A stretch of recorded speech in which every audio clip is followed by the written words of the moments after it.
Eu dividi cuidadosamente a barra de chocolate, ouvindo meu próprio batimento cardíaco. Essa era a nossa última refeição. Entreguei a metade ao Jim e olhei pensativamente pela janela do foguete. O espaço parecia infinito e ainda tínhamos 7 anos para voar. Eu não poderia imaginar estar nessa situação. Toda a minha vida sonhei em voar por espaço. Sempre me interessei por astronáutica e depois da escola fui para o centro de treinamento de astronautas. Eu era a melhor da turma, mas ainda não tinha ido ao espaço nenhuma vez. E quando me ofereceram para ir em uma expedição a Marte, concordei sem hesitar. Mas toda a diversão foi arruinada pelo Jim, meu colega.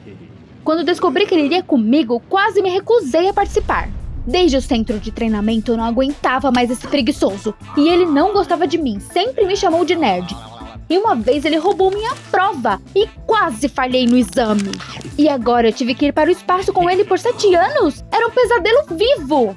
Tentei persuadir a administração a mudar meu parceiro, mas eles foram inflexíveis. Jim era o único adequado para a expedição nos indicadores médicos. O quê? Ele não consegue distinguir a roda de controle da manivela. Só havia uma razão para eu não dizer não. Este era o meu sonho. Eu tinha feito isso toda a minha vida e não desistiria por causa do Jim. Ele também não estava feliz com a minha companhia. Poucos dias antes do voo, fiquei no centro, então eu ouvi vozes no corredor. Era o Jim. Eu me pressionei contra a parede e escutei. Ele falou sobre mim em voz alta com seu amigo. Eles disseram que eu era um tédio e ele morreria de tédio em 7 anos comigo. Eu estava tão brava. Aborrecida, voltei para casa. Eu não tinha ideia de como iria lidar com Jim. E agora era o dia do lançamento. Eu vi o rosto arrogante do Jim antes mesmo dele subir para o foguete. Olhamos um para o outro com desdém. Eu estava prestes a entrar no foguete quando alguém na multidão gritou: "Vocês precisam apertar as mãos!" Do Jim, de jeito nenhum. Mas eu sabia pelos olhos do chefe que era melhor não contradizê-lo. Rangendo os dentes, apertei a mão do Jim. Depois disso, pegamos nossos assentos no foguete e o lançamento começou. Eu podia ouvir a contagem regressiva e meu coração batia forte no peito. Meu sonho se tornara realidade. O motor rugiu. Enquanto estávamos decolando, provoquei o Jim. Era inacreditável que ele tivesse terminado o treinamento. Achava que ele seria expulso no primeiro dia. Ele começou a dizer algo, mas então o foguete balançou. Estamos saindo da atmosfera. Esse era um dos momentos mais perigosos do voo. Meu estômago se apertou de medo. Se ao menos desse certo, afundei de volta na minha cadeira. E justamente quando pensei que estava tudo bem, a sacudida se repetiu. Eu gritei e o Jim de repente olhou para mim com preocupação, dizendo que tudo correu bem. Eu não preciso ser ensinada. Algumas horas depois, tirei o cinto da cadeira e fui para o refeitório para comer. Mas quando abri os armários onde a comida deveria estar, fiquei confusa. Eles estavam vazios. Corri para abrir os armários, gavetas, vasculhei a cozinha, mas nada. Meu coração afundou. Nós fomos deixados no espaço sem comida. Voltei para o Jim e disse a ele com a voz trêmula que não tínhamos comida, mas ele achou que era uma piada e foi verificar novamente. Quando ele voltou, tinha um ar pesado, escuro como a noite. Você viu isso? Cobri meu rosto com as mãos e lentamente afundei na cadeira. O desespero tomou conta de mim. O que faremos? O Jim foi para o computador de bordo. Ele queria enviar um sinal para a Terra. Boa ideia! Com o coração apertado, esperei o resultado, mas o computador de bordo ainda não respondeu. E então todo o foguete disparou. Erro de acesso. Não! Afastei o Jim, tentei freneticamente enviar mensagens, mas cada uma me dava um erro diferente. Lágrimas encheram meus olhos. Eu não quero morrer! Então, Jim tocou meu ombro de forma tranquilizadora. Eu vacilei e ele disse: "Nós podemos lidar com isso." De alguma forma me senti melhor. Eu chorei. Sim, nós podemos lidar com isso. Passamos o primeiro dia sem comer. Eu nem queria falar com o Jim, mas ele sugeriu que contássemos algumas histórias um para o outro para ignorar a fome. Eu quis dizer não, mas meu estômago já estava roncando.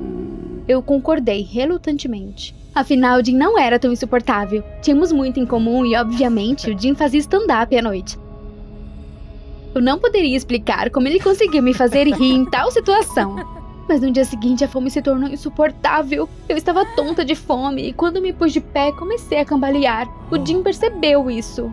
De repente ele me jogou uma barra. Olhei para o Jim incrédula e ele apenas deu de ombros. Ele sempre carregava lanches com ele para a aula também. Isso costumava me irritar. Mas agora seu hábito nos salvou da fome. Mas eu não entendi porque ele compartilhou comigo. O Jim e eu sempre fomos rivais e de repente ele me salvou da fome. Perguntei baixinho porque ele não tinha comido tudo sozinho. Nisso, Jim revirou os olhos. Podemos nos odiar, mas não o suficiente para nos deixar morrer de fome. Uau, eu não esperava isso do Jin e sinceramente agradeci a ele. Talvez ele não fosse tão ruim quanto eu pensava, embora isso não mudasse o fato dele ser um preguiçoso. Comemos as barras, mas agora estávamos com muita sede. Eu estava repassando as palestras na minha cabeça e então... Isso! Um mapa do foguete! Eu pulei e imediatamente abri. Deve haver um esconderijo a bordo, em caso de emergência. E aí estava! Meu coração começou a bater mais rápido, talvez houvesse comida lá. Fomos para a parte traseira do foguete e encontramos uma pequena porta sem maçaneta. O Jin perguntou, irritado, com o que eu iria abri-la. Com minha mente? Eu ri. Você não deveria ter dormido na aula. Digitei o código de segurança na tela ao lado da porta. A porta deveria ter se aberto imediatamente, mas nada aconteceu. Minhas mãos estavam suando de nervoso. Eu misturei os números. Mas então, a porta se abriu abruptamente. Ufa! Olhei para o Jin com uma expressão triunfante. Toma! Mas assim que entramos, minha alegria se foi. As prateleiras estavam vazias. O Jin colocou a mão no meu ombro. É muito cedo para se desesperar. Vamos examinar tudo primeiro. Embora não houvesse esperança, começamos a vasculhar as prateleiras, gavetas, mas tudo à toa. Eu não escondi meu desespero. Se pudéssemos sobreviver sem comida, não poderíamos sobreviver sem água por mais de 3 dias. E então, Jin, vendo o meu estado, apenas me abraçou. Pela primeira vez, não achei seu toque repulsivo. Pelo contrário, me senti aquecida e confortável e enterrei meu nariz em seu ombro. Ficamos ali por alguns minutos até que o Jin se afastou e olhou nos meus olhos. Eu te levanto e você olha as prateleiras perto do teto, tudo bem? Eu concordei lentamente e no segundo seguinte eu estava sentada nos ombros do Jin. Eu não esperava encontrar nada, mas então meus olhos caíram sobre uma caixa. Lutei para abri-la e olhei para dentro. Minha respiração ficou presa na minha garganta. Água! Ele me ajudou a baixar a caixa e me colocou no chão. Conseguimos! Jin olhou para mim com admiração indisfarçável. Ele disse baixinho que sabia que eu iria conseguir. Eu desviei o olhar envergonhada. Tirei um ai, meus estudos não à toa. Imediatamente tomamos um gole d'água e apenas relaxamos, pois o foguete começou a tremer de repente. Corremos de volta para o computador em pânico. E então tremi. Asteroides estavam vindo em nossa direção. Tentei freneticamente me lembrar de algo da aula, mas minha cabeça estava vazia. Eu fiquei lá, congelada. Então Jin me empurrou e segurou o manche com firmeza. Eu estava tremendo, mas Jin não pareceu notar. Ele manobrou tão rápido que eu engasguei de admiração. Logo voamos ao redor de todos os meteoritos, o perigo tinha passado. Jin se recostou na cadeira. Era como se ele jogasse um jogo de computador. Fiquei surpresa com ele. O Jin ergueu as sobrancelhas e perguntou um pouco surpreso por que eu estava paralisada. Engoli. É que sempre pensei que você fosse um nerd, mas agora você foi ótimo. E de repente o Jin riu. Ele sempre me achou uma nerd, mas descobriu que eu era uma garota divertida e inteligente. Eu não pude deixar de rir. Sentamos no chão e conversamos por um longo tempo e eu nem percebi que adormeci no ombro do Jin. De cansaço e desnutrição, segundo Jin, dormi cerca de 16 horas. E quando acordei, vi que o Jin estava me carregando um pacote de batatas fritas. Um café da manhã na cama. Isso me tocou, o Jin era tão fofo. Não ficamos sem temas para conversar. Discutimos foguetes, espaços, música e arte. Todos esses dias nunca fiquei entediada com ele. Jin brincava sem parar e me fazia rir. Com ele eu me senti protegida. Pera, eu me apaixonei pelo Jin? Que tal isso agora? Se ao menos tivéssemos nos conhecido antes, em vez de perder tempo em brigas idiotas. Naquele momento, Jin veio até mim. Queria falar alguma coisa, mas foi interrompido por uma sirene. O computador de bordo começou a nos alertar sobre a aproximação de um buraco negro. Olhei à distância e percebi com horror que uma colisão não poderia ser evitada. O Jin e eu tentamos virar o foguete, mas o computador não respondeu e de repente travou e bloqueou o acesso ao sistema. Esse com certeza era o fim. Suspirei e me virei para o Jin. Obrigado por estar comigo todo esse tempo. Você é a pessoa mais incrível que já conheci. O Jin olhou nos meus olhos por um longo tempo e naquele momento todos os sons desapareceram no fundo. De repente ele me puxou pela cintura e me beijou. Foi como fogos de artifício explodindo por dentro. Eu olhei para o Jin sem acreditar. A sirene parou repentinamente e o computador de bordo relatou que o perigo havia passado. Eu não me importava mais com isso. Eu ainda podia sentir o beijo do Jin em meus lábios. Ele sussurrou baixinho que gostava de mim. Lágrimas encheram meus olhos. Eu também gosto de você, Jean. Ele sorriu, tirou a última barra do bolso e me entregou. Foi assim que acabamos nessa situação. E embora eu odiasse o Jean no início, fiquei grata por ele ter ido para o espaço comigo. Afinal, quando deitamos nos braços um do outro e olhamos para as estrelas, eu me senti mais feliz.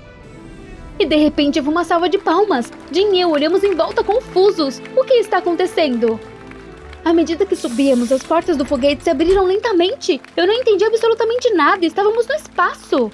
O Jean pegou minha mão e apertou com força, dizendo para não me preocupar. Mas assim que saímos do foguete, vimos nosso centro de treinamento. Eu estava completamente perdida. E então o chefe veio até nós e sorriu. Passamos no teste. O quê?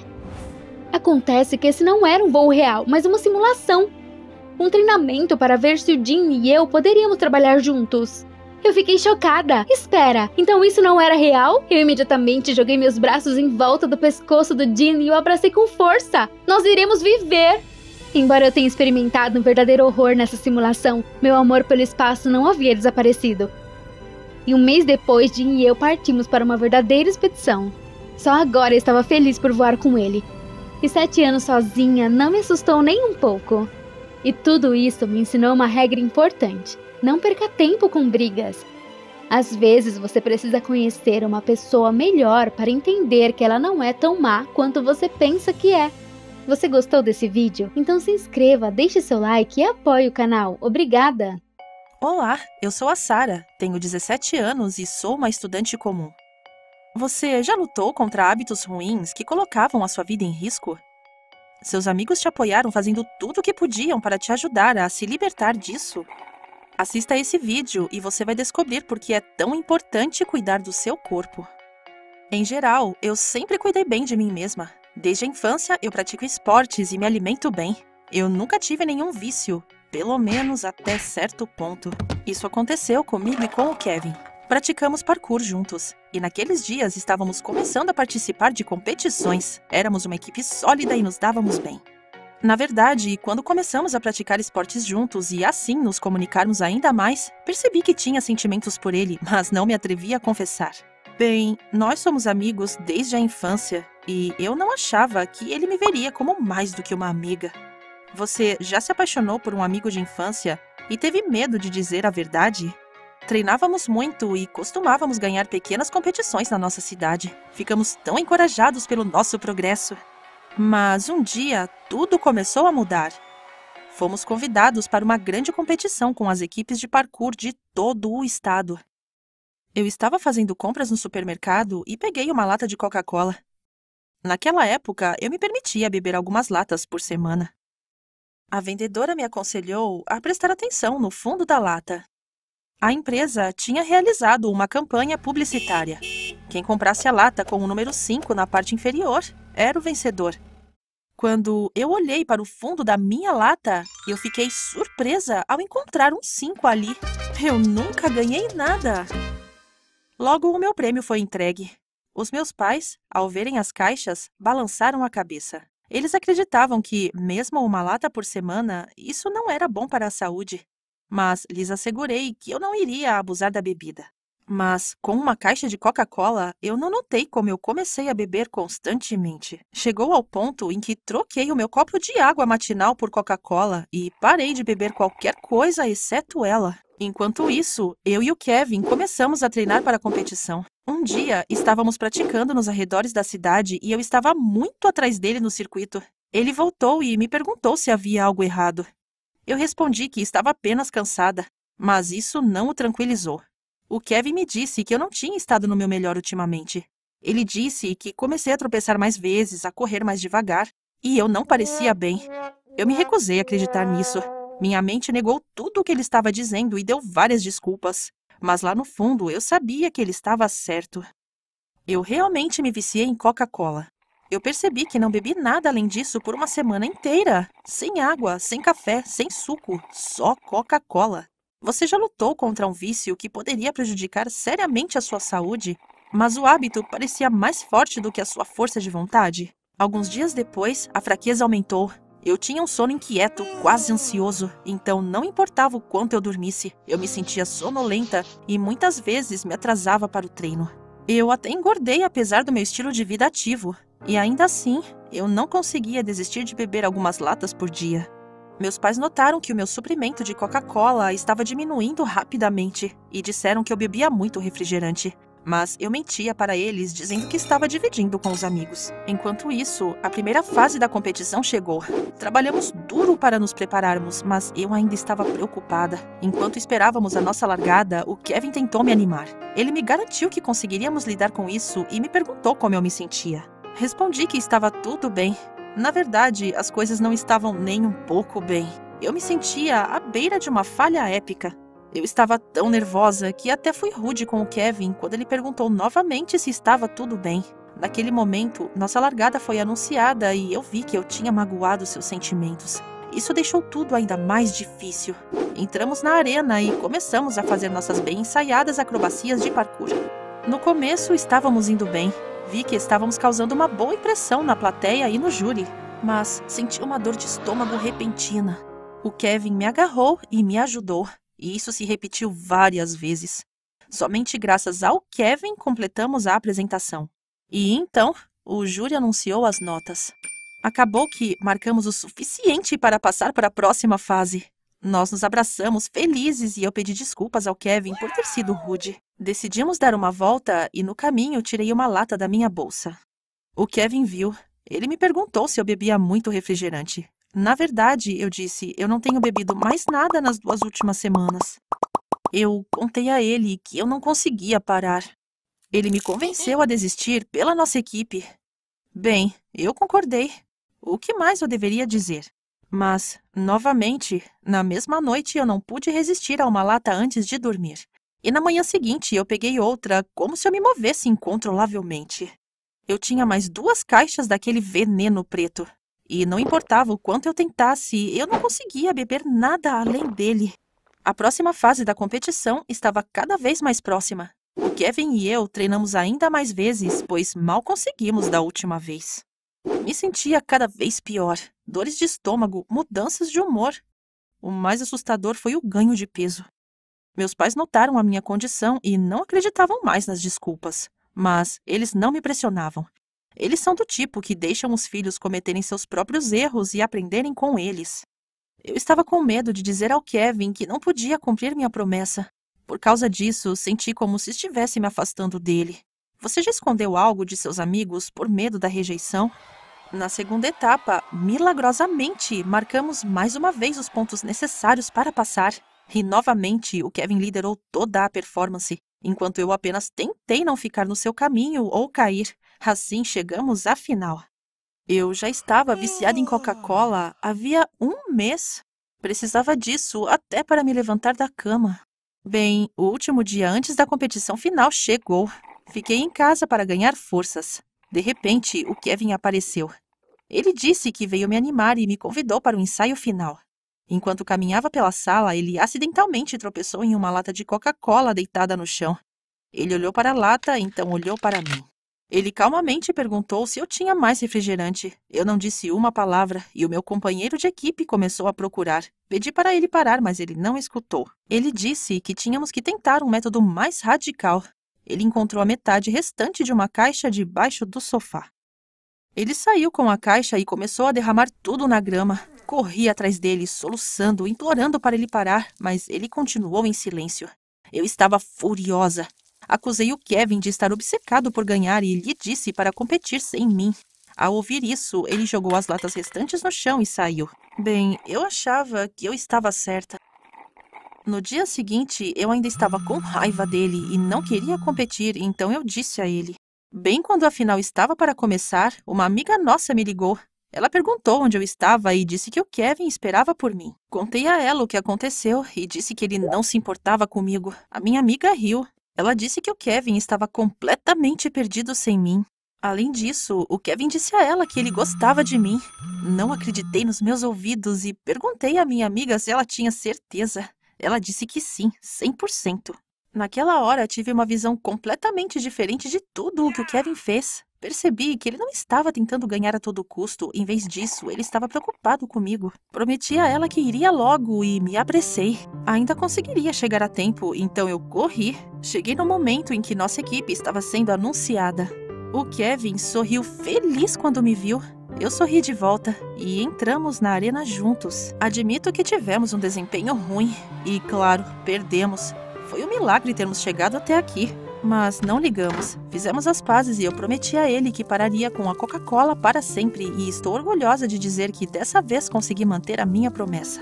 No fim, percebi que, mesmo que o meu corpo me pertença, há pessoas que ficaram tristes em ver como eu me destruía. Aquela noite, eu disse ao Kevin que sabia sobre seus sentimentos e que era mútuo. Ele ficou feliz. Ele confessou que era apaixonado por mim há anos e, assim como eu, estava com medo de dar o primeiro passo. Ainda praticamos parkour, mas agora fazemos por nós mesmos, sem torneios ou prêmios. Percebemos que competir não é o nosso estilo. O esporte era apenas a nossa maneira favorita de passarmos tempo juntos. Demorou um pouco para voltar aos trilhos depois do meu abuso de refrigerantes. Levei meu estilo de vida mais a sério e, agora, sigo uma dieta equilibrada que exclui qualquer junk food. Sem mais batatas fritas, hambúrgueres e etc. Você já superou seus maus hábitos? Conte pra gente nos comentários. Se você gostou da minha história, por favor, curta e seja o primeiro a assistir novas histórias. Se inscreva e clique no sininho. Fique ligado e tenha um bom dia!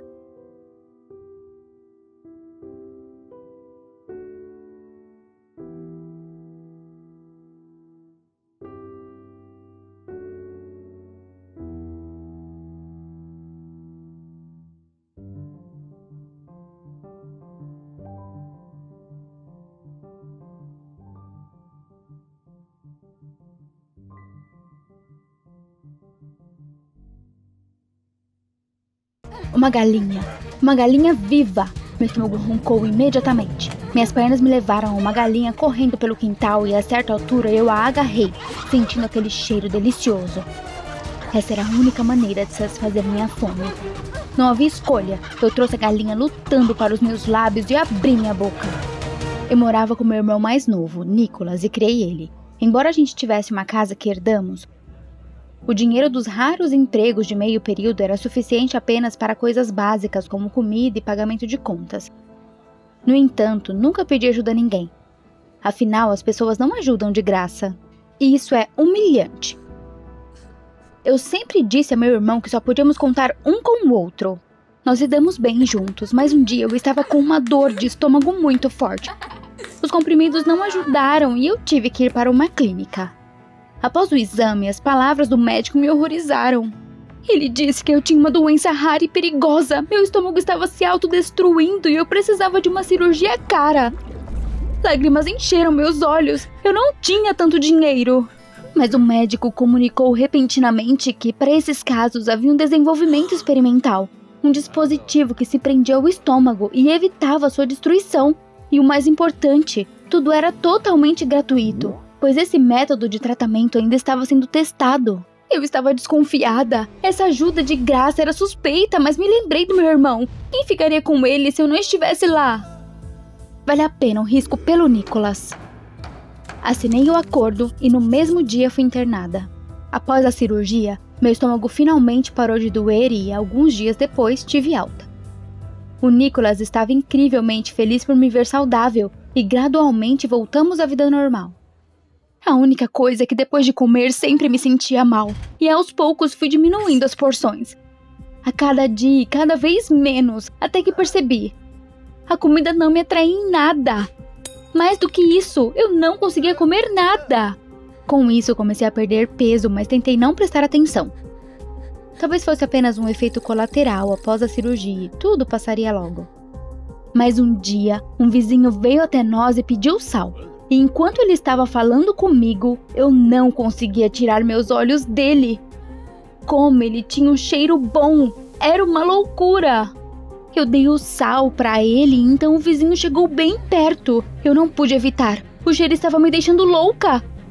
Era a camisa que cheirava assim. E no segundo seguinte eu o ataquei tentando arrancar pelo menos um pedaço do tecido. O vizinho me empurrou para trás horrorizado e correu para o quintal. E fiquei com um botão puxado e não entendi o que estava acontecendo. Tentei comer a camisa dele. O quê? Achei que fosse um simples mal-entendido, mas no dia seguinte, enquanto eu ia trabalhar o meio período e calçar os sapatos, fiquei olhando para o sapato. Os cadarços brilhavam tão apetitosos, como chocolate. Lambi meus lábios.